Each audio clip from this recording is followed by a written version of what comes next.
J'invite pour la première session également les modérateurs que les conférenciers, M. Melescanu, le ministre des Affaires étrangères de la Roumanie, et M. Dan Dungaciu, le président de la Fondation universitaire de la Mer Noire.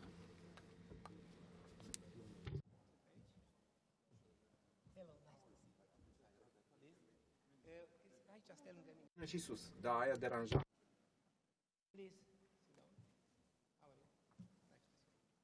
Okay, this is the format of our first station. C'est la formule dont on a pensé pour organiser cette première session. Chers membres des parlements, chers collègues, chers invités, mesdames et messieurs, nous voici au début de la première session, le partenariat oriental, puisqu'on fête les 10 années d'aspiration européenne ici. C'est un élément important pour la stabilité et la coopération dans cette région du monde pour assurer la sécurité à la frontière à l'est de l'UE, pour encourager d'autres pays à adhérer à l'UE. En fait, comme je vous disais, 10 années de cette initiative de coopération et de partenariat ici à l'Est, nous devons réitérer l'engagement de l'UE pour l'unité, la stabilité et l'intégrité territoriale pour les pays qui font partie de ce partenariat. Nous espérons que ces débats deviendront bien importants pour la réunion à haut niveau à Bruxelles du Conseil européen qui va fêter ces 10 années de partenariat européen. Et les résultats de cette conférence au sommet seront une très bonne déclaration et une pierre angulaire pour l'avenir, pour encourager la continuation de ce partenariat. Je voudrais vous présenter maintenant M. Dan Dungaciu, qui est un diplomate par formation, expert dans les affaires étrangères. Il est le président, il est vice-président de l'Académie roumaine également. Il est le président également de la Fondation universitaire de la Mer Noire. Il est un expert, un spécialiste bien connu des problèmes sur les problèmes de cette région. Et maintenant, je vais l'inviter à jouer le rôle de modérateur. Vous avez la parole, monsieur le professeur.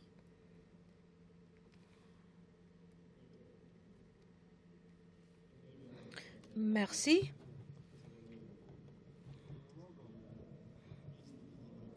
C'est vraiment un honneur, un plaisir pour moi d'être le modérateur de cette première session. Je remercie les organisateurs pour l'honneur d'être le modérateur de cette session. Je voudrais dire en début de mon rôle que le partenariat est important pour le monde académique, est un sujet également pour les débats sur tous les niveaux, et je voudrais souligner la raison principale, non, les raisons principales, 3 raisons principales pour cette opportunité, cette chance que vous nous avez donnée d'approcher ce sujet. Le partenariat oriental est une épreuve pour le UE. C'est peut-être le test, l'épreuve la plus importante pour l'UE, parce que l'UE n'est pas un État. Par conséquent, l'UE n'a pas une politique comme un État. C'est plutôt des mesures normatives qu'on adopte.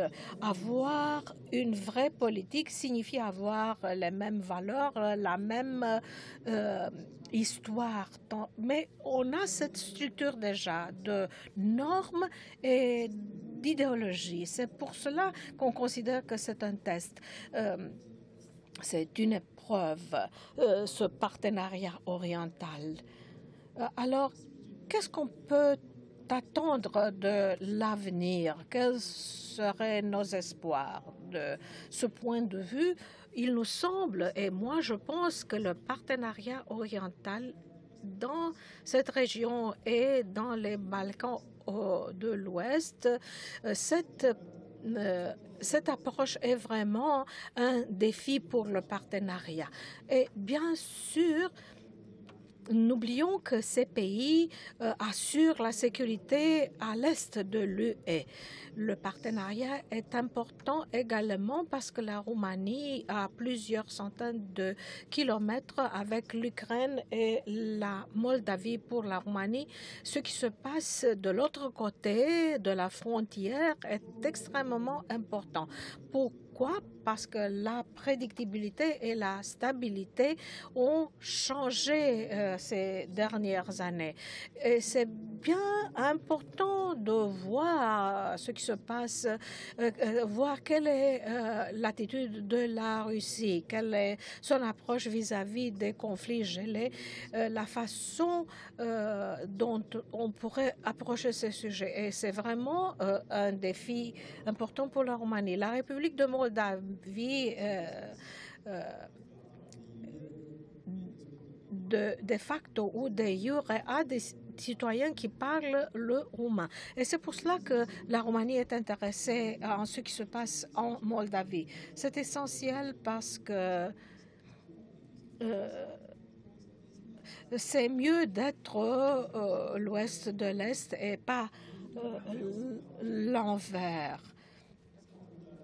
On pourrait dire qu'on devrait avoir une réponse de la part de la Russie. Le statut politique et stratégique dépend dans cette région de la façon où les relations entre Bruxelles et Moscou se développeront. Pour toutes ces raisons, il me semble,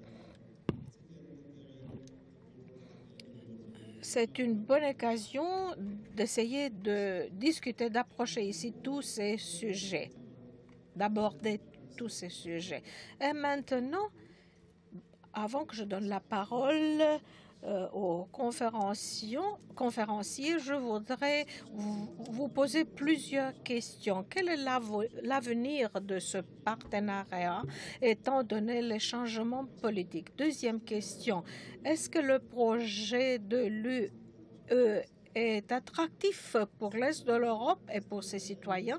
Troisième question, y a-t-il vraiment un besoin pour un budget pour revoir les politiques pour l'Est? Et quatrième question, est-ce que les citoyens de l'UE veulent donner aux États de l'Est le statut de membre à plein droit de l'UE? Et voici des questions très importante à être abordée par les conférenciers. Le premier est M. Teodor Meleșcanu, le ministre des Affaires étrangères de la Roumanie. Puis le deuxième locuteur, directeur général pour l'Europe et l'Asie centrale au Service européen pour l'action extérieure. Il s'agit de M. Thomas Mayer-Harting. Et Titus Corlățeanu, un dernier locuteur, sénateur, ancien ministre des Affaires étrangères de la Roumanie. Je vous remercie de votre présence ici aujourd'hui. Et bien sûr, chaque locuteur a 8 minutes. La ligne rouge passe à 10 minutes. Et ensuite, il nous reste un peu de temps pour les questions et les réponses. Le premier locuteur, M. Teodor Meleșcanu, Votre Excellence, vous avez la parole. Nous sommes très intéressés à vous écouter. Si vous voulez, vous pouvez rester à table ou bien aller à l'autre, à la tribune. Merci.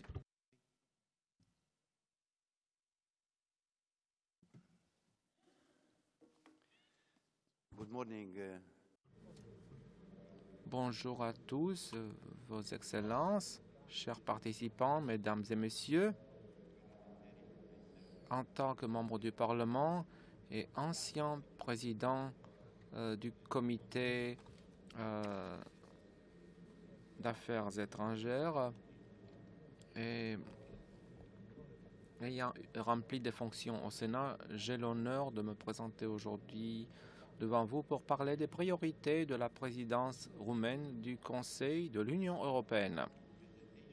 À part la présentation des priorités de la Roumanie, que vous connaissez déjà très bien, je voudrais souligner également le fait que, de notre point de vue, l'une des priorités représente le partenariat oriental, surtout parce que cette année, il y a le 10e anniversaire depuis qu'il a été établi, et ensuite parce que nous avons maintenant l'occasion d'analyser ce qui s'est passé, d'apprendre les leçons que nous avons pu parcourir et de regarder également vers le futur.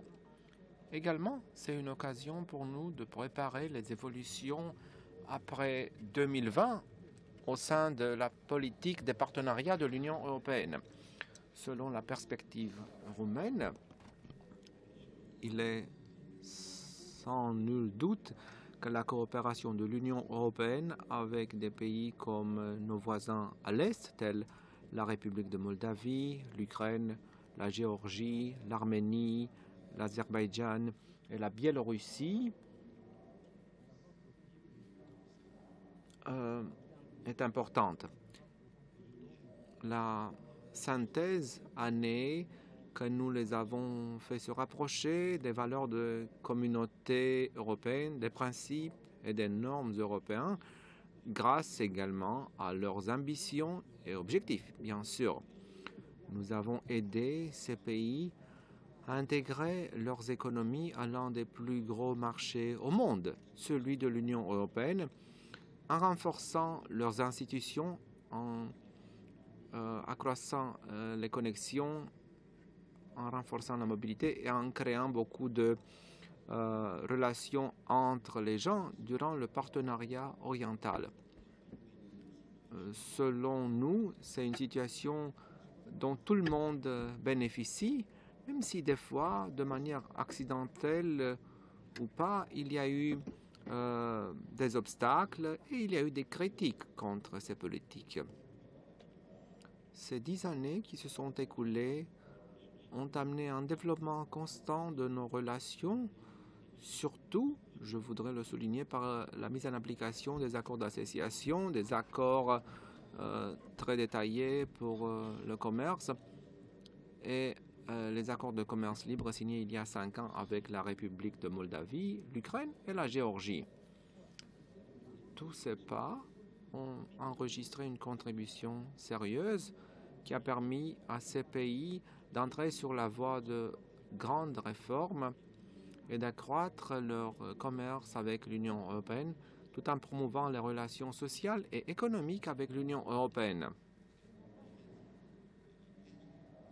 Un partenariat renforcé, innovant et très détaillé a été conclu également avec l'Arménie, qui est d'ailleurs considérée à Yerevan, et je cite, comme un instrument qui génère des réformes et qui a une importance extraordinaire pour le succès de nos propres réformes, selon les dires du Premier ministre arménien à Bruxelles il y a 2 jours. Les négociations sont en cours pour un nouvel accord cadre pour l'approfondissement des relations avec l'Azerbaïdjan et les évolutions enregistrées nous permettent à espérer qu'il y aura de bonnes évolutions bientôt. Les priorités dans la relation avec la Biélorussie également représentent la preuve d'un engagement constructif et grandissant de la Biélorussie dans la relation avec l'Union européenne. Pour ce qui est du cadre multilatéral et inclusif du partenariat oriental, nous sommes convenus au sommet de l'agenda des éléments très concrets pour l'année 2020, tout en démontrant un engagement sérieux pour la mise en application de ces éléments-là. Pour ce qui est de sa position à la présidence du Conseil de l'Union européenne, la Roumanie s'engage à renforcer le profil international. C'est pourquoi elle affirme son soutien constant pour une union plus forte, plus unie dans toutes ses dimensions, à savoir politique, économique et sociale, selon le motto que nous avons adopté pour la présidence, à savoir la cohésion, une valeur européenne commune. Une Europe plus forte ne peut avoir du succès qu'en relation avec une action à l'étranger solide et forte, et par le biais de bonnes relations avec les partenaires et surtout nos voisins immédiats. En tant que président du Conseil de l'UE, la Roumanie s'engage à promouvoir le rôle global de l'Union européenne par le biais d'une action durable et saine avec les voisins à l'Est. Le 10e anniversaire que nous célébrons aujourd'hui pour ce partenariat, au moment où nous sommes à la présidence du Conseil de l'Union européenne, nous offre l'occasion de réfléchir sur les évolutions passées et de penser au développement, aux évolutions futures de cette politique après l'année 2020. Permettez-moi donc de parler de quelques activités concrètes entreprises par la Roumanie de ce point de vue. La semaine passée, la 3e rencontre des ministres pour l'économie numérique s'est déroulée à Bucarest en réunissant les ministres du domaine télécom de l'Union européenne et leurs homologues de 6 pays partenaires.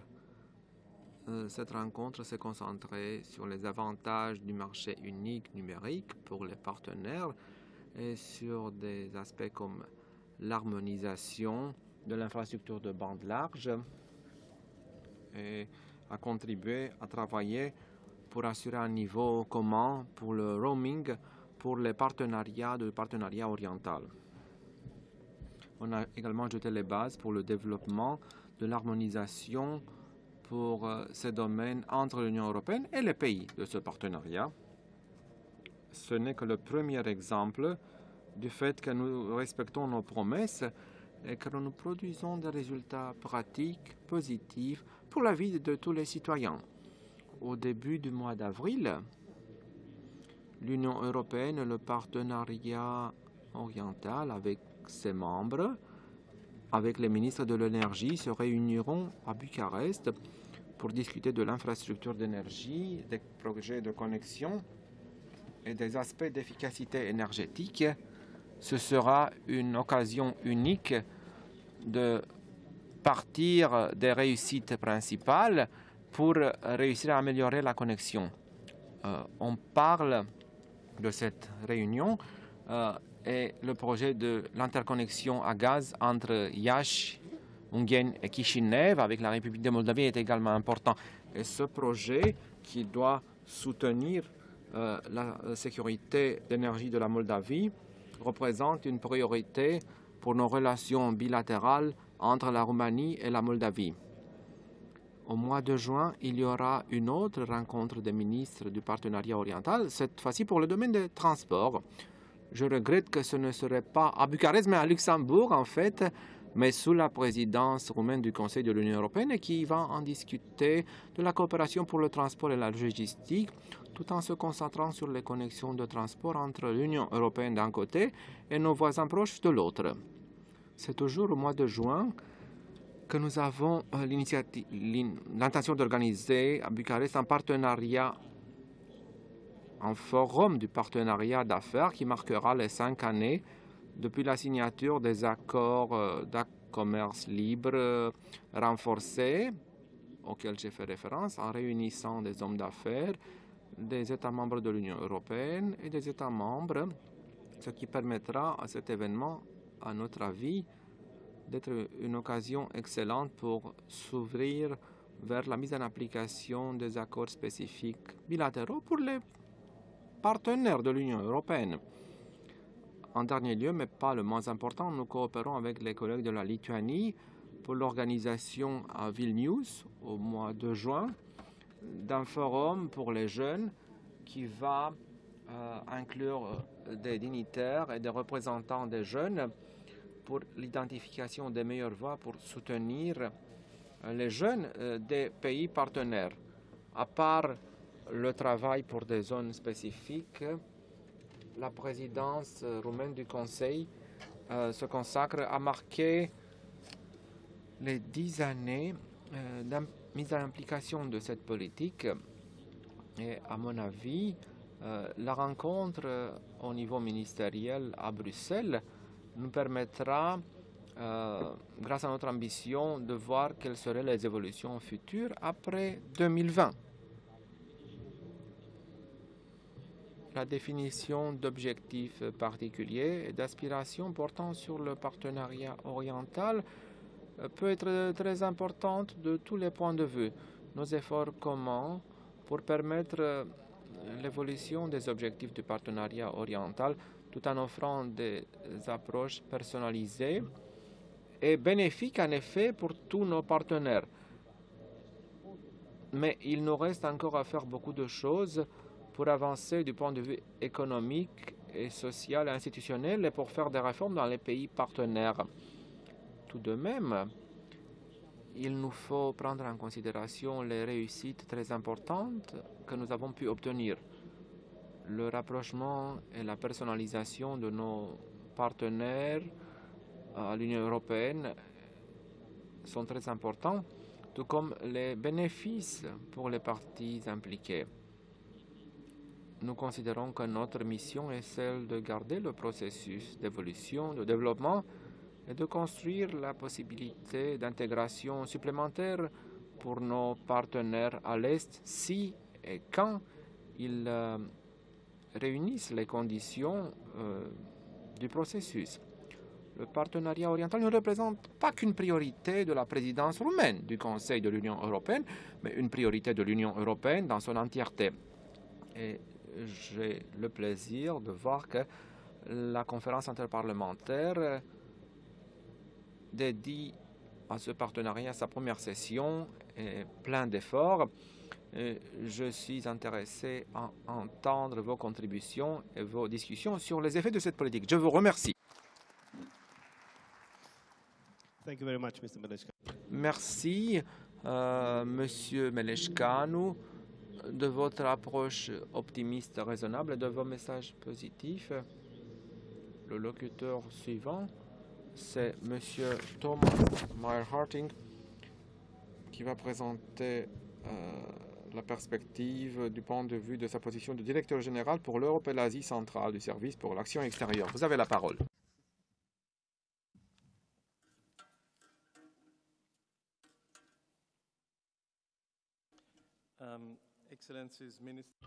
Vos Excellences, les ministres, Mesdames et Messieurs, c'est un privilège que d'être là et de pouvoir vous adresser la parole pour cet événement. Permettez-moi tout d'abord d'exprimer mes remerciements à la présidence roumaine qui a organisé cette discussion, qui représente d'une certaine manière l'un des tout premiers anniversaires ou occasion d'anniversaire des 10 années du partenariat oriental.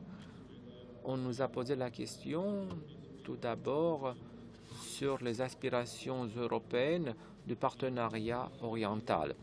Je crois qu'il nous faut dire que le soutien pour l'Europe et l'idée européenne parmi les partenaires associés et les populations des pays est probablement plus fort et plus unique que dans certains des États membres de l'Union européenne. Il nous faut rappeler cela au moment où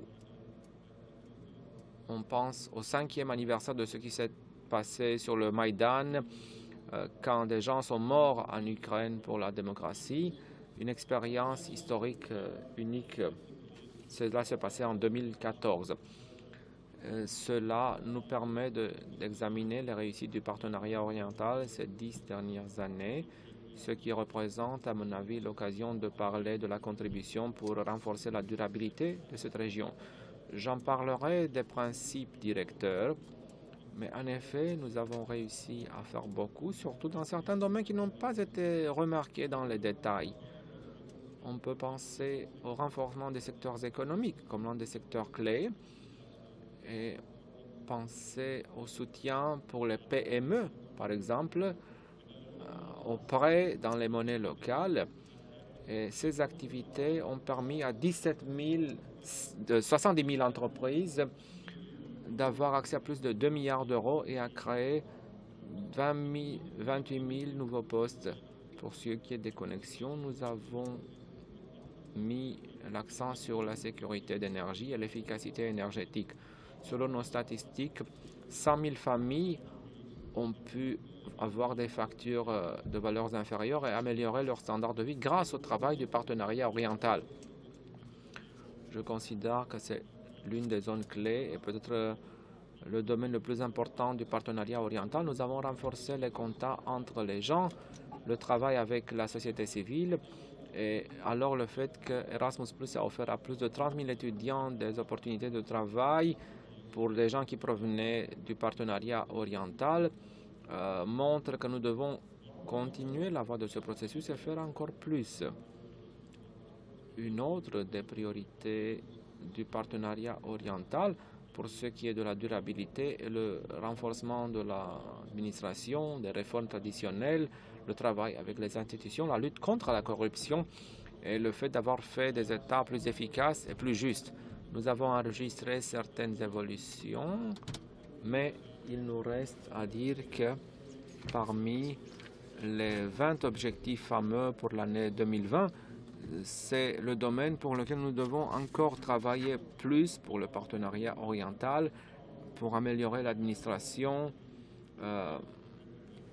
la loi, la réforme du secteur judiciaire, parce qu'on voit que malheureusement, la liberté des médias et l'espace pour la société civile en est diminué dans certains pays.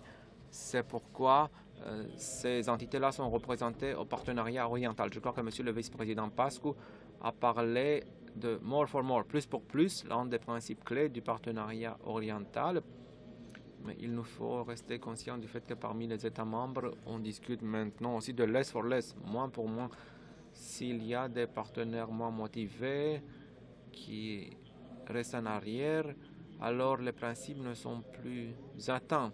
Et il y a des évolutions négatives pour ce qui est de la loi, de l'application de la loi. Et alors il y a de pareilles discussions. Et d'ailleurs, dans quelques journées, les ministres parleront des évolutions dans la République de Moldavie, qui à un moment donné était parmi les promoteurs principaux du partenariat oriental et qui n'est plus dans cette position malheureusement ces dernières années. On a également dit, et on dit souvent, que le partenariat oriental, et nous avons également souligné cela parce que d'autres ont essayé de faire une présentation différente. Les partenaires ne doivent pas faire un choix binaire, c'est-à-dire les partenaires à l'Est peuvent avoir des relations privilégiées avec l'UE et en même temps, ils peuvent avoir des relations constructives si les autres le permettent, ce qui ne s'est pas passé dernièrement. Il y a eu des négociations trilatérales entre l'Ukraine, la Russie et l'UE, essayant de trouver une méthode selon laquelle on pourrait avoir un accord trilatéral. Pour l'instant, sans grand succès.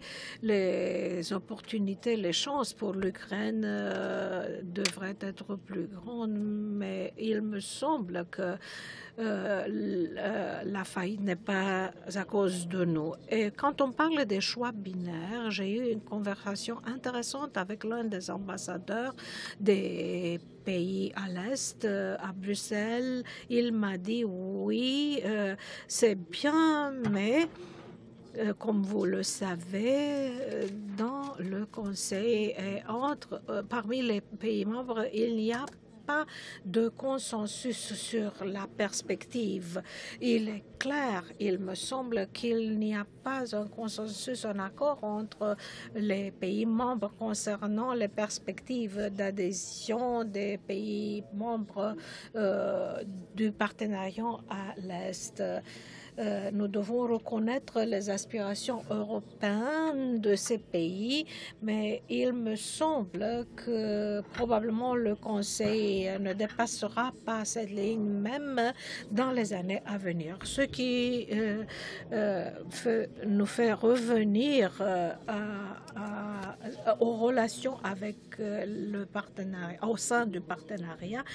Essayons de nous concentrer sur les deux principes les plus importants, l'inclusivité et la différenciation. Et c'est plus facile pour la plupart d'entre nous d'être d'accord sur le contenu de l'inclusivité plutôt que sur la définition de la différenciation. Oui, trois partenaires ont été associés, trois dont les ambitions sont plus adaptées. Nous avons obtenu des progrès avec ce dernier groupe et M. Meleshkanu a fait référence à cet accord qu'on a pu conclure avec l'Arménie.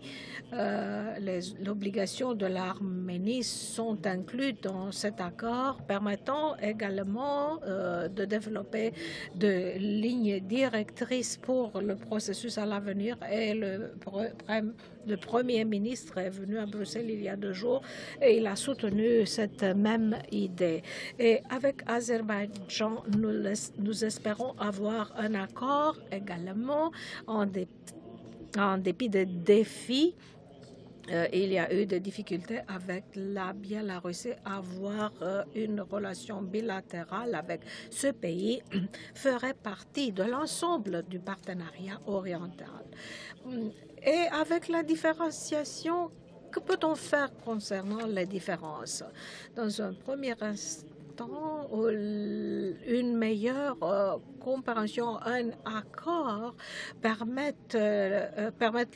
l'espace d'un développement à l'avenir avec l'Ukraine et la Géorgie également. Il y a plein de travail qui nous reste à faire. Et le travail, nos efforts ne sont pas arrivés à la fin. Ces pays cherchent de devenir plus forts, d'avoir une intégration plus forte. À la différence du Royaume-Uni qui ne veut plus être membre de l'UE. Il y a d'autres zones, d'autres sujets qui ont été couverts par le cadre de l'accord d'association. Le secteur informatique, le secteur de l'énergie, essayant de mettre en accord les politiques de ces pays avec l'UE.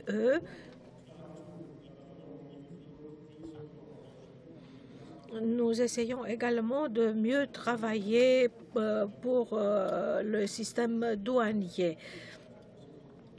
Et pour les citoyens, tout ceci sont des domaines où nous devons continuer les progrès. Un autre aspect qui devrait être mentionné est la possibilité de travailler d'une façon multilatérale avec les 3 partenaires qui ont déjà avec nous d'accords de commerce libre, parce qu'il y a des intérêts spécifiques qui ne sont pas détenus par tous les autres États. En 2017, notre document parlait de l'inclusivité qui signifie l'acceptation de nouveaux partenaires avec lesquels on peut discuter les opportunités à l'avenir.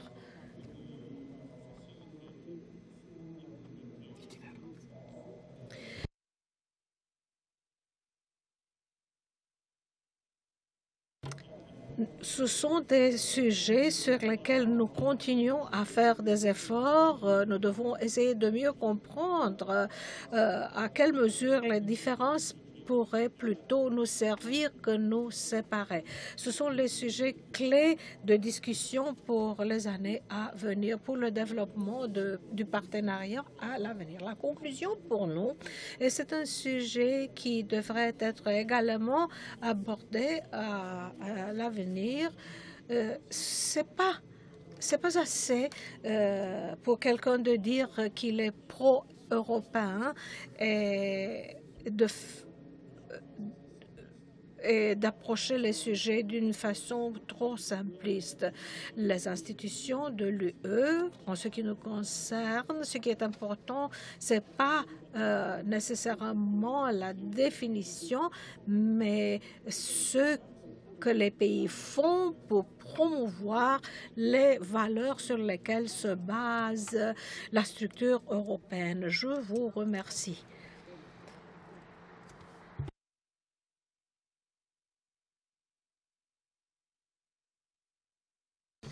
Nous vous remercions pour votre intervention très dense, très riche en idées et qui nous propose de nouveaux défis. Et maintenant, le troisième intervenant, M. Titus Corlezzano, ancien ministre des Affaires étrangères, maintenant sénateur.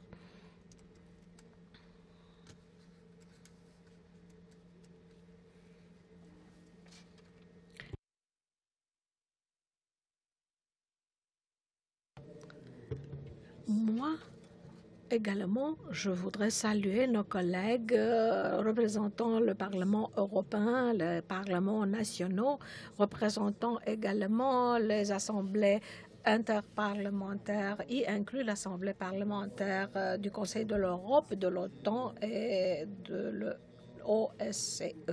C'est vraiment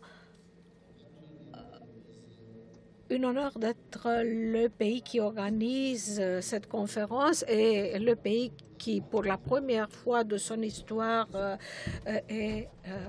détient la présidence du Conseil de l'UE. Ici, à Bucarest, on considère que c'est un des défis les plus importants auxquels nous devons faire face. Maintenant, ma présentation, mon intervention a 3 points. Introduction, les résultats obtenus, les progrès enregistrés. Troisième point, quelles seraient les étapes ou les pas à parcourir? Ce sont les 3 chapitres de mon intervention. La deuxième partie de mon intervention sera faite en français. En 2019, pendant la présidence romaine du Conseil de l'UE, comme on a déjà mentionné, nous fêtons un point de carrefour, 10 années d'aspiration européenne et de partenariat oriental. C'est un projet étroitement lié à la construction d'un espace pour les mêmes valeurs, prospérité et coopération plus étroite. Et je souligne cette idée. Et en plus, ce n'est pas seulement l'aspect symbolique qui nous préoccupe, mais le fait que la sécurité, la stabilité et la défense sont des éléments importants pour les partenaires et pour l'UE également. C'est à notre avantage commun, dans notre intérêt commun, de développer une politique au niveau régional également pour promouvoir des institutions étatiques et développer un état de droit bien fort pour répondre aux menaces, pour consolider la paix ici dans la région. Étant donné le contexte géopolitique extrêmement agité, nous devrions faire mention du principe de base du partenariat oriental. L'initiative n'est pas contre n'importe quel pays, mais c'est plutôt une plateforme pour développer des liens plus étroits avec l'UE si le pays le désire. C'est-à-dire, aucun des partenaires ne doit faire un choix entre l'UE et d'autres pays. Les actions devraient se baser sur le principe plus pour plus. On a fait déjà référence à ce principe. Pendant ces 10 dernières années, on a enregistré plein de progrès principalement pour 3 des partenaires et c'est le type d'accord développé avec l'Arménie et puis pour l'Azerbaïdjan et la Biélorussie. Nous avons démontré notre engagement dans la mise en œuvre de tous les éléments des accords. Nous devons continuer à nous engager sur le même chemin. C'est un objectif stratégique. 2019 devrait marquer une période de réflexion sur l'avenir du partenariat. Et la présidence roumaine encouragera le développement d'une nouvelle agenda à être adopté à la conférence à l'avenir. À mon avis, comme je suis un membre du Parlement, sans avoir des engagements gouvernementaux officiels, donc j'ai une certaine liberté d'expression. La question principale, toujours, quand on discute ce qui se passe en termes de politique, des enjeux stratégiques, des questions de sécurité dans les régions qui font partie de notre région, donc l'Europe centrale, les Balkans, le voisinage à l'Est, c'est d'abord la question politique et la volonté politique. C'est mon avis. Moi, j'ai entendu cette question qui est une question innovative, à mon avis, un nouveau principe qui est affirmé pour ce qui est la performance des pays qui font partie, notamment les pays qui ont signé les accords d'association avec l'Union européenne. Ce n'est pas forcément maintenant more for more. Ça pourrait être moins pour moins, if my translation will be the right one, less for less. Je crois que ici, il faut avoir une discussion politique. On est membre du Parlement national. Si vous demandez, et si vous discutez avec des collègues qui proviennent des pays qui faisaient partie à l'époque de l'Union soviétique, qui sont maintenant notre collègue à titre égal, membre de l'Union européenne et également de l'OTAN, je crois qu'on pourra immédiatement saisir des nuances qu'on est d'accord ici à Bucarest, par exemple. Des nuances qu'on comprend aussi dans l'Europe centrale. Pourquoi? On faisait partie de la même équipe à l'époque, avant la chute du communisme. On avait notre partie de souffrance dans un système qui n'a pas été tellement gentil pour ce qui est les droits fondamentaux, par exemple, les libertés. Donc on comprend peut-être d'une manière plus nuancée ce qui se passe de l'autre côté de la rive, si on discute de la République de Moldova, en Ukraine, en Géorgie, dans les pays qui faisaient partie de l'Union soviétique, dans un système encore plus dur que ce qui se passait, par exemple, dans l'Europe centrale anciennement communiste. Et c'est une nuance importante, puisque pour nous, par exemple, en Roumanie, les progrès, je ne vais pas éliminer les problèmes, mais les progrès qui se sont passés lors des dernières 10 années, on peut les valoriser peut-être d'une manière différente par rapport à ce qui peut constituer une évaluation plutôt technique de la Commission européenne, des différents directorats. Et ici, la question est politique. Par exemple, quand on avait discuté les perspectives des Balkans, c'était tout d'abord une question politique et une approche inclusive, y compris pour mon pays. Et ce n'était pas facile peut-être par rapport à un cas particulier à l'époque, puisque la Roumanie n'a pas reconnu le Kosovo pour des raisons de droit international. Ça ne nous n'avait pas empêché de contribuer avec les autres partenaires pour une approche inclusive dans les Balkans. Et je vous rappelle peut-être à ceux collègues qui connaissent l'histoire, en 2014, lors de la présidence roumaine du processus de coopération du Sud-Est, c'est la présidence roumaine qui avait négocié avec tous les partenaires directement concernés, avec la Serbie, et on a pu prendre une décision correcte d'inclure dans notre processus balkanique, sous la présidence roumaine, le Kosovo. Et c'était sur la base d'une volonté politique. La discussion par rapport à ce qui se passe dans le partenariat oriental, c'est toujours en dernière instance politique. Et ici, le commentaire que l'un des distingués panélistes a fait sur la République de Moldave, par exemple, ils ne sont pas franchement pas très populaires à Bucarest, puisqu'on connaît exactement la dynamique à l'intérieur et quelle est encore la manière, la modalité d'implication de la Fédération de Russie, entre autres. Je faisais partie de la mission d'observateur international très récemment pour les élections parlementaires en Moldova. On nous disait, de la part des experts d'ODIHR, de l'OSCE, d'autres amis européens, ce ne sera pas cette fois une question de géopolitique, géostratégie, des enjeux géopolitiques. Écoutez, il y a 2 ans et demi, lors des élections présidentielles à la République de Moldova, les transportations très professionnelles qui ont été faites des votants provenant de la Transnistrie vers la République de Moldova étaient pour les élections présidentielles 16 000. Cette fois, pour les élections parlementaires, on était 37 000. Extrêmement professionnels.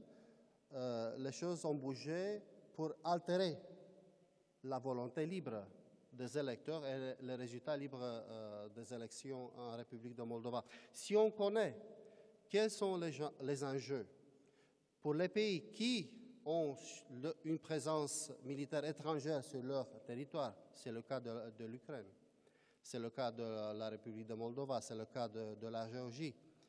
Les gens ont été des victimes. En Ukraine, j'étais en place de l'indépendance, décembre 2013, la ministérielle l'OSCE,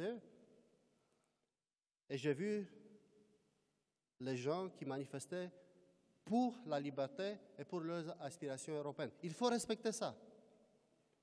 Et c'est une question politique. Il faut respecter ça. Il faut respecter la volonté des Géorgiens. 20% de leur territoire est occupé par les troupes russes. Et par ailleurs, la Roumanie a donné toujours le plus substantiel contingent européen de la mission EUM. Et la même chose avec la République de Moldova. Pourquoi je dis ça? Et je vais avancer vers des conclusions. En 2014, on a eu une discussion, des années ont passé, donc on peut discuter librement maintenant, une discussion extrêmement intéressante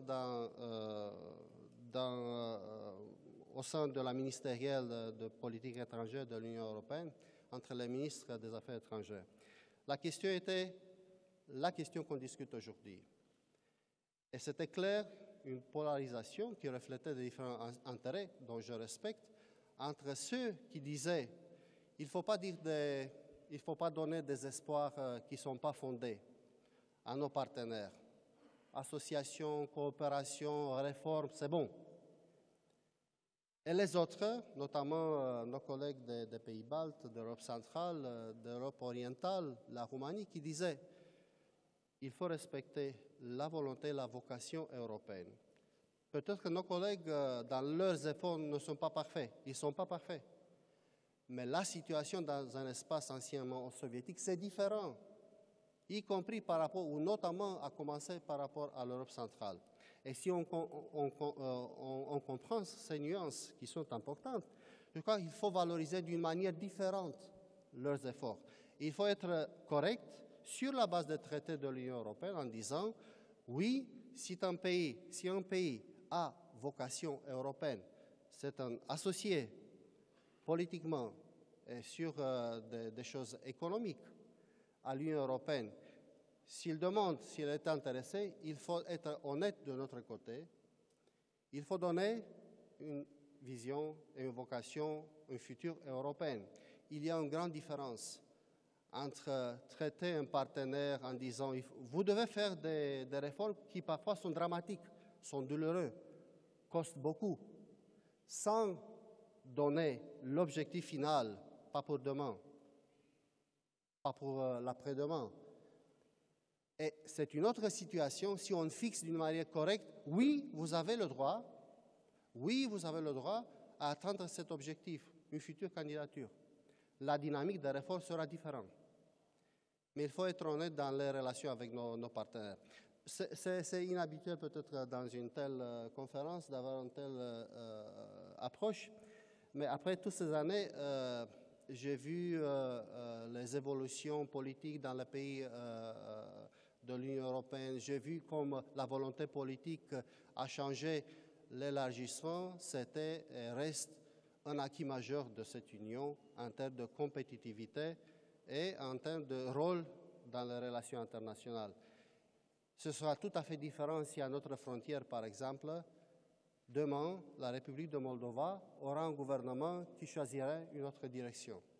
Et je vous le dis en toute franchise, il y a 10 ans encore, on avait sur la frontière roumaine-moldave le fil barbelé, barbed wire.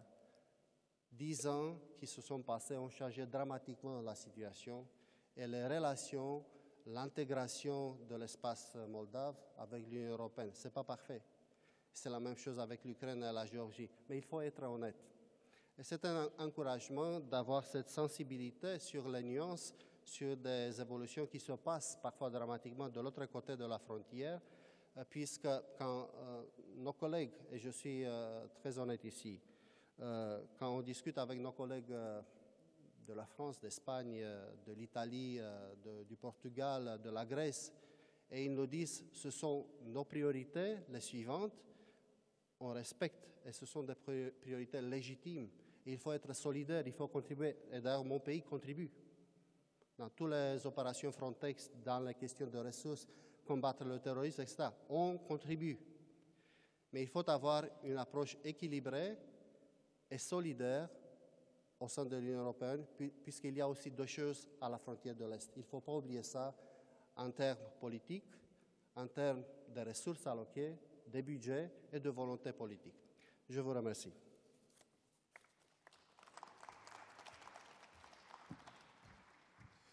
Thank you very much, Mr. Colaziano, for... Merci beaucoup, Monsieur Corlaziano, de votre présentation. Il nous reste encore une trentaine de minutes pour des questions, réponses et commentaires selon notre programme. Vous voyez bien quelle est la liste qui est assez détaillée, assez longue. Voilà, je crois que cette session relève beaucoup de défis et pose l'occasion de nombre de questions. Il y a quelque chose de technique aussi. Si votre nom est en rouge, c'est que vous êtes en ligne avec le micro. Si vous êtes en vert, vous êtes en position d'attente. Vous avez 2 minutes pour exprimer vos commentaires et vos questions. Veuillez être aussi concis que possible. Rappelez-vous que après vos interventions, il y a la pause repas, donc il nous faut prêter attention. Alors, le premier, Monsieur Andreas Schieder, qui parle de la part de l'Autriche. Vous avez la parole.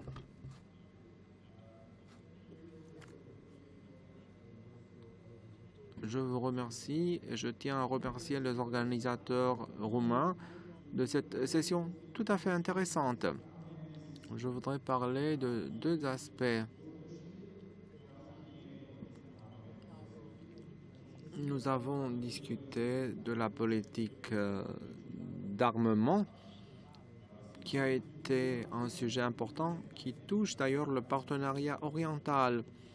Nous avons vu que des investissements sont faits pour l'achat de nouvelles armes et nous avons également vu des solutions diplomatiques multilatérales.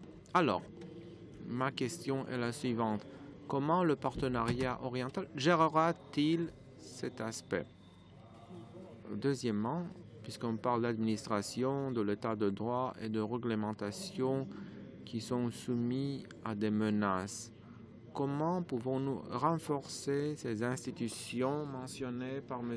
Corleziano, surtout dans cette région, parce qu'il semble que ces institutions ne sont pas dans la meilleure position pour défendre l'état de droit, la démocratie, la liberté de la presse et ces autres aspects. Et enfin, une autre question.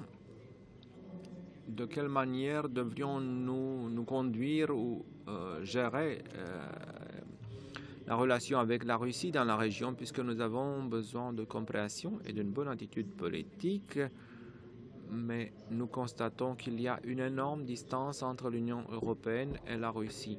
Comment pouvons-nous rétablir un meilleur contact dans ces conditions sans être impliqué dans les droits de l'homme? Merci, M. Schieder. Je ne sais pas si je devais choisir une. Voilà, pour tout le monde, je ne savais pas si je devais choisir la personne qui répond à la question. Okay. We'll collect. Alors, je vous propose de prendre plusieurs questions avant de passer aux réponses. On passe à la personne suivante. On the list, it's Mr. Ludomir. J'invite Monsieur Zaoralek. Vous avez la parole. Vous avez la parole. Je vous remercie. Je voudrais également vous remercier de l'organisation de cette conférence et de votre hospitalité à Bucarest. J'apprécie beaucoup le thème du partenariat oriental. C'est très important de pouvoir en parler.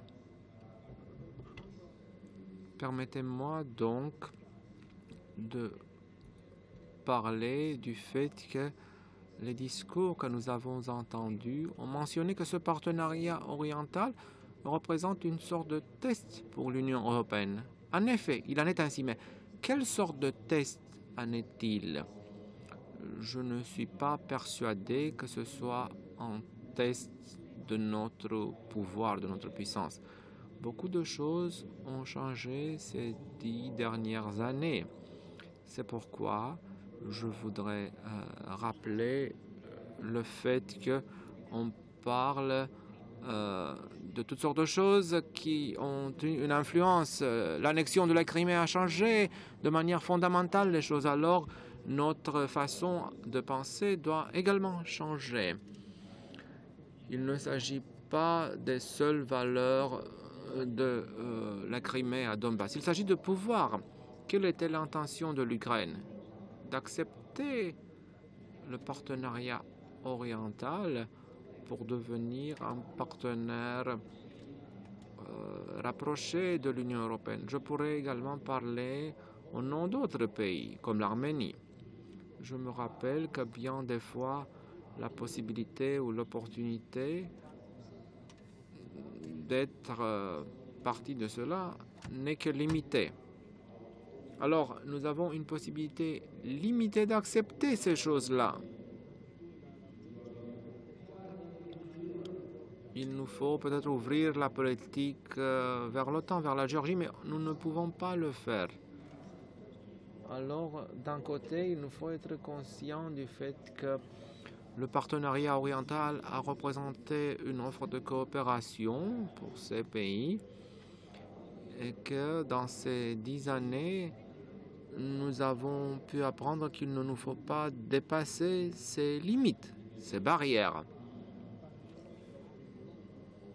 La conduite de la Russie en est fondamentale. Quelqu'un a dit qu'il ne s'agit pas de la seule Russie. Je regrette, mais dans beaucoup de ces pays, à l'exception de la Biélorussie, il y a des conflits bloqués, gelés.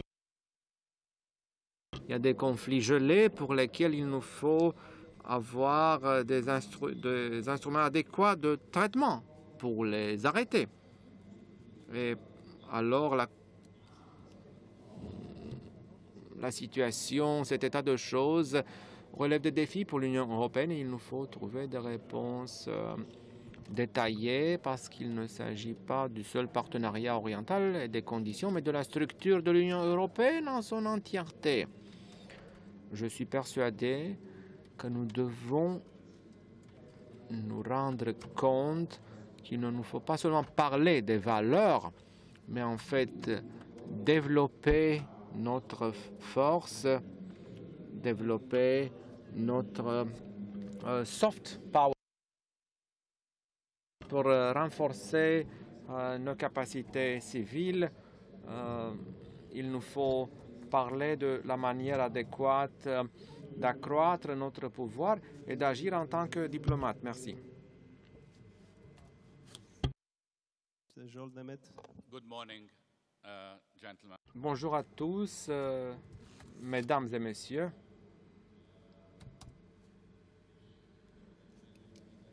Je voudrais souhaiter à la présidence roumaine mes meilleurs vœux de succès. Et, Monsieur le ministre Meleșcanu, j'espère que jusqu'à la fin de cette période de 6 mois, vous pourrez vous féliciter de bonnes activités entreprises et avoir un peu plus de relâche après la fin de la présidence. Alors, je voudrais exprimer ma tristesse de voir qu'il y a beaucoup de places vides derrière les drapeaux ici présentés. Je crois qu'il nous faut penser à la relevance et l'importance de notre entrevue.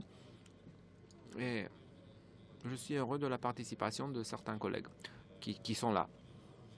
J'ai 2 questions, l'une pour M. Thomas Mayer-Harting. Je voudrais vous demander, Monsieur le directeur, quelle est la raison pour laquelle cette année, il n'y a pas un sommet du partenariat oriental, puisqu'il y a le 10e anniversaire. Peut-être ça aurait été une très bonne occasion d'avoir une rencontre au sommet. Le fait de ne pas avoir une telle réunion au sommet me fait penser que peut-être il y a une relation avec ce que vous avez dit sur le manque de consensus qui concerne les perspectives du partenariat oriental et toutes les politiques. Est-ce qu'il y a des corrélations que vous voyez entre ces 2 éléments? Et l'autre question porte sur l'Ukraine. Nous savons très bien, chers collègues, que notre cœur est à côté des Ukrainiens.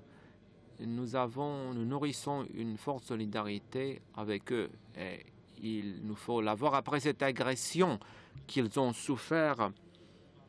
Mais en même temps, il s'agit d'une réduction importante des droits fondamentaux de l'homme et des droits pour les minorités, reflétés dans la loi de l'éducation, dans la nouvelle loi pour les langues, qui est débattue ces jours même en Ukraine. Est-ce qu'il y a un instrument de politique étrangère normatif auquel l'Union européenne peut faire appel pour éliminer ces tendances négatives et pour maintenir notre engagement, tout en maintenant notre engagement et soutien pour la souveraineté et l'intégrité territoriale de l'Ukraine? Je voudrais poser la question au ministre, ancien ministre des Affaires étrangères et au ministre actuel. Merci de cette question. Merci. Je crois que nous avons maintenant assez de questions. Je peux passer la parole aux intervenants. Permettez-moi de commencer avec M. Meleșcanu, que j'invite à prendre la parole.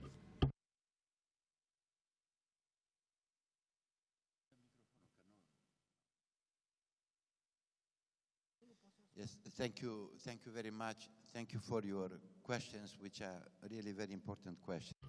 Merci de vos questions si importantes. Je commencerai par la dernière question adressée par Son Excellence Zsolt Németh. Je serai très sincère envers vous. Nous avons eu l'idée d'organiser un sommet pour le 10e anniversaire du partenariat oriental, mais il y a eu quand même des doutes sur la possibilité d'offrir pendant le sommet de présenter des messages pour les partenaires orientaux. C'est pourquoi la décision a été prise d'avoir une réunion au sommet des ministres des Affaires étrangères à Bruxelles. Et voilà. Et un autre aspect qui est très délicat, à notre avis, porte sur les résultats d'une telle réunion à Bruxelles. Est-ce qu'on ne fait qu'analyser ce qui s'est passé ou est-ce que nous voulons en effet regarder vers le futur pour voir ce que deviendra ce partenariat oriental pour le futur? Nous devons y travailler de manière sérieuse puisqu'il y a des différences pour ce qui est de l'attitude de nos collègues sur les conclusions du sommet ministériel. Vous avez raison en ce qui concerne l'Ukraine. De manière pratique, tous nos représentants, tous nos pays soutiennent l'idée de souveraineté et intégrité territoriale et unité de l'Ukraine. Je suis persuadé que la Hongrie et la Roumanie en sont très impliqués pour ce qui est du soutien aux Ukrainiens et que nos pays essaient de faire de leur mieux à cela. Il est également évident que pour tout pays qui a une vision sur le futur pour ce qui est du rapprochement de l'Union européenne et peut-être de l'adhésion à l'Union européenne, le respect pour les minorités est l'un des aspects clés. C'est pourquoi je crois qu'il ne faut pas les mettre en balance l'un contre l'autre, mais nous devons demander le respect des stipulations des traités internationaux, le respect des pratiques, tout en suivant de manière très attentive ce qui se passe pour ces questions de l'éducation et des minorités. Nous comprenons pleinement l'importance de la consolidation de la langue d'État en Ukraine, mais en même temps, cela ne doit pas affecter l'éducation dans la propre langue des minorités. Peut-être ce moment actuel n'est pas le meilleur, en fait, parce que eux, ils sont en campagne pour les élections. Et des fois, durant les campagnes pour les élections, on fait beaucoup de promesses qui ne sont pas transformées en réalité dans le futur, mais il nous faut regarder clairement. Je ne sais pas quel serait le mécanisme à employer au sein de l'Union européenne, mais on peut penser au mécanisme au sein du Conseil de l'Europe où des traités ont été adoptés et où il y a des mécanismes pour la promotion de cette idée. Je vous remercie. Oh, j'ai raté la réponse pour ce qui est de la Russie. Vous avez posé la question comment gérer la Russie. Je crois que c'est très clair et simple. Il y a une position cadre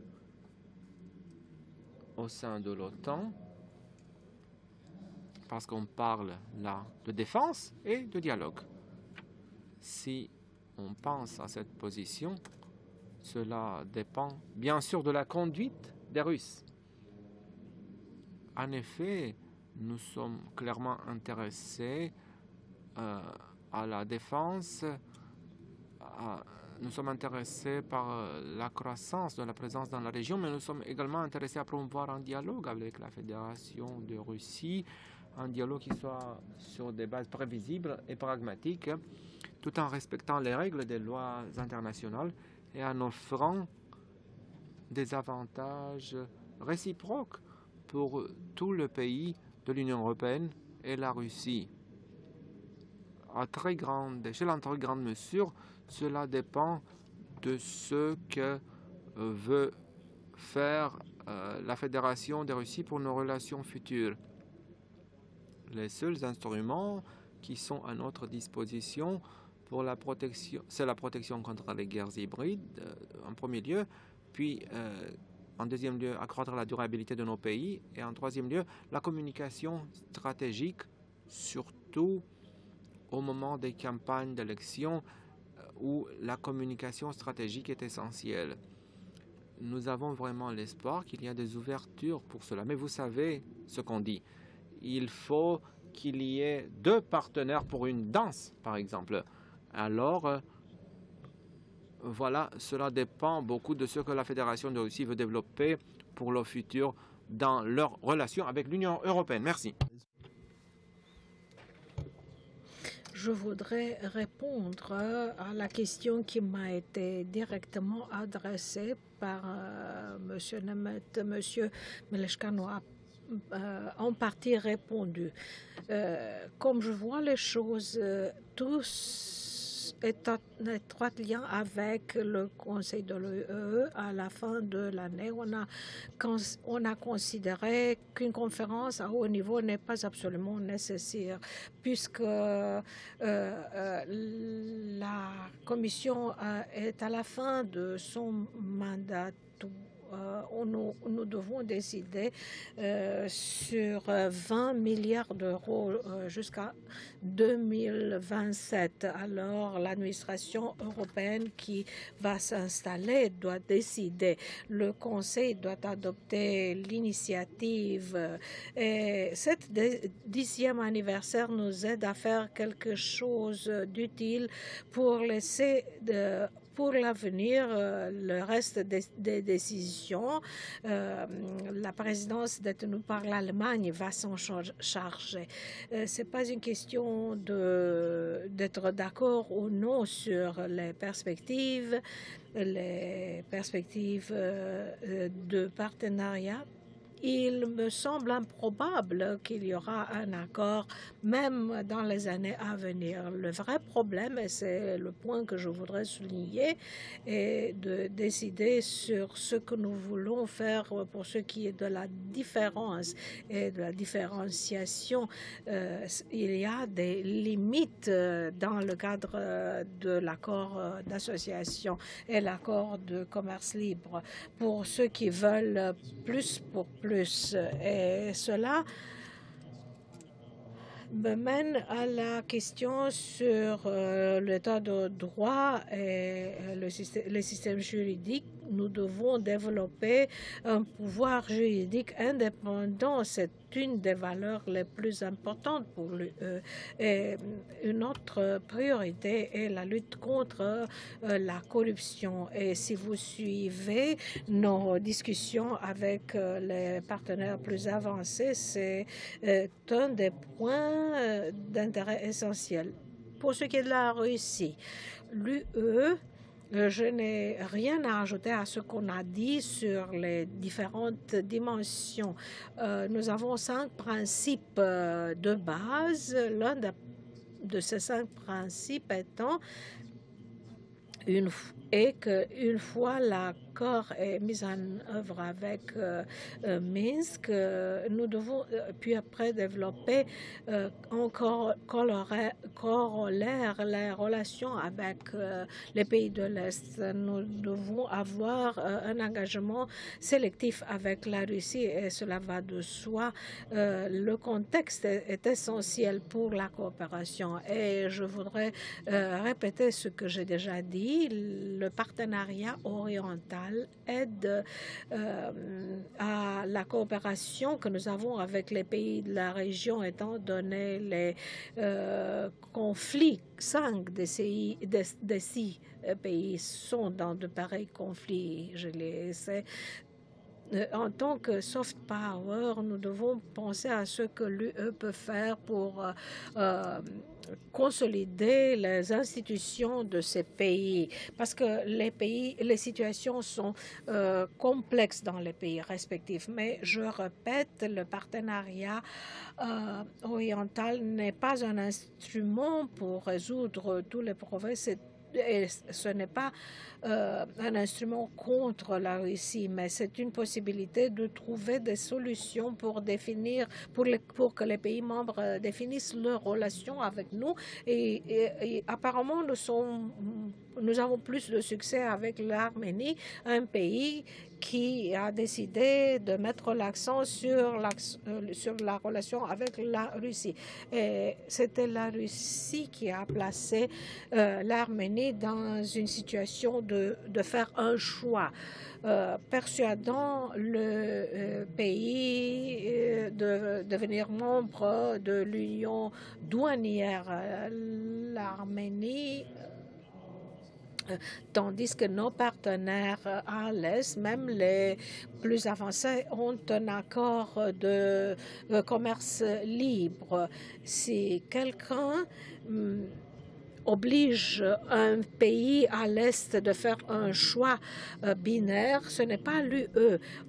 Même pour l'Arménie, nous avons trouvé une formule qui est devenue compatible avec les obligations de l'Arménie. Il y a cet accord nouveau et compréhensif qui marque une nouvelle étape, et nous espérons faire le même pour les pays comme par l'Ukraine, par exemple. Pourquoi ce ne serait pas possible d'avoir un accord bien développé pour le commerce libre et un autre accord avec la Russie qui serait en ligne avec notre accord avec la Russie? Ce seraient deux accords compatibles. Et maintenant, les droits des minorités, tout le monde comprend les défis spécifiques pour les pays membres du partenariat, l'identité nationale, ainsi de suite, mais respecter les obligations au sein du Conseil de l'Europe, ce respect essentiel, et cela va de soi pour la loi sur l'utilisation des langues en Ukraine. Les pays ont eu des accords les pays membres ont eu des accords avec l'Ukraine. Nous avons eu plus de succès avec le temps parce qu'il y a eu des événements importants où l'Ukraine et l'UE ont signé cet accord pour les langues pour respecter les obligations et les recommandations plus spécifiquement. Je vous remercie. Merci. Je vais essayer de mettre ensemble les deux questions qui ont été adressées par Lubomir Zaoralek et par l'autre collègue. Le partenariat oriental, les défis, l'état de droit, comment utiliser nos instruments, ainsi de suite. Je me souviens bien clairement le fait que la Roumanie a signé l'accord en février 1993 et l'accord a été ratifié le 1er février 1995 et nous sommes devenus membres de l'UE au 1er janvier 2007.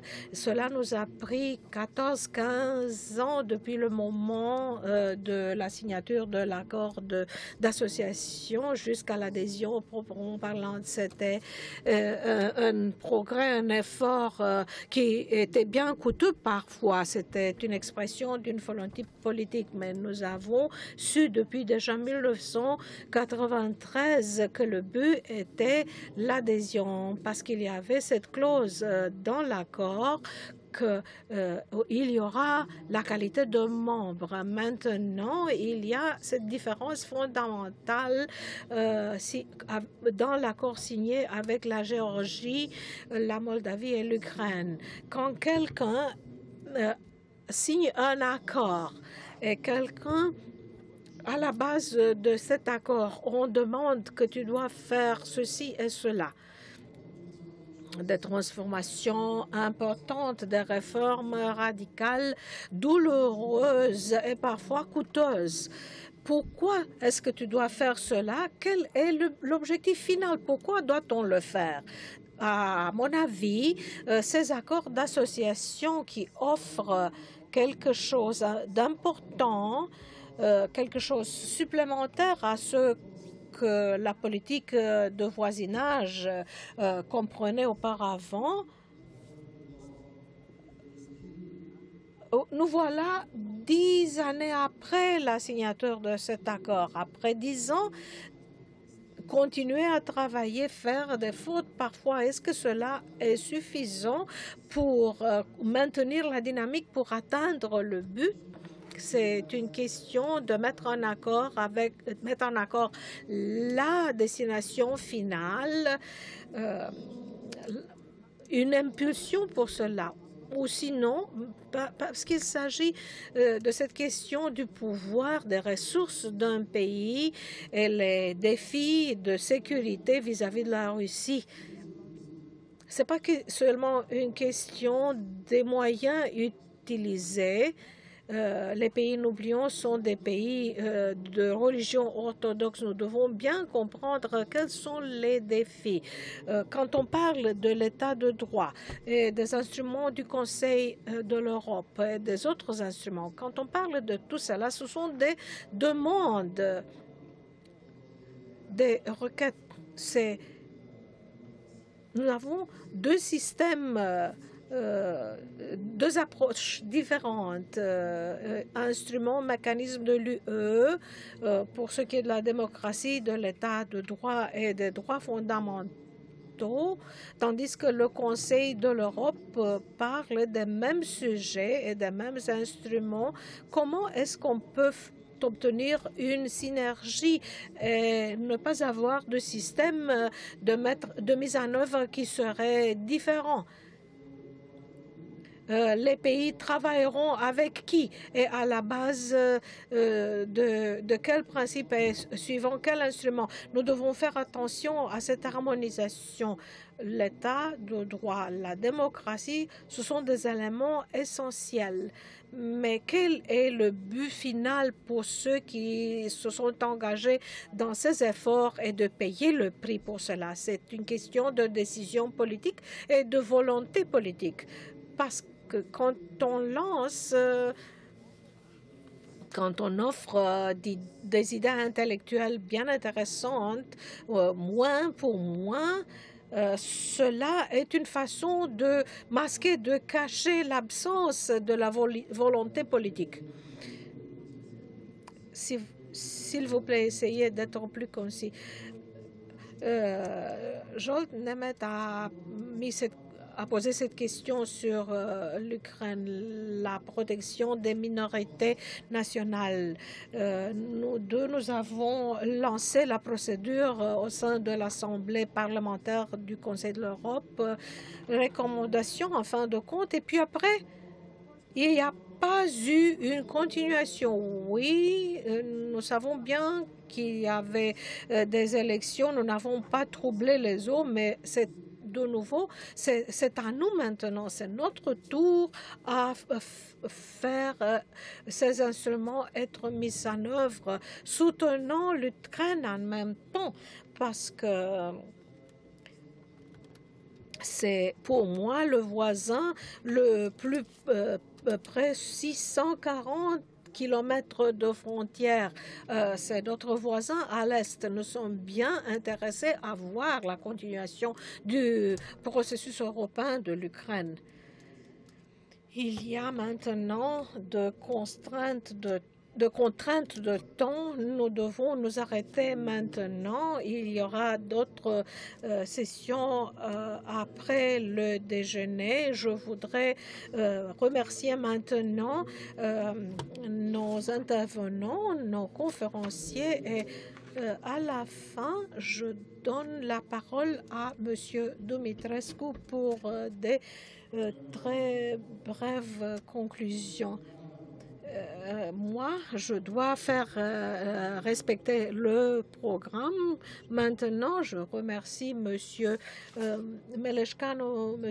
Harting, M. Korletsan et professeur Dongaciu pour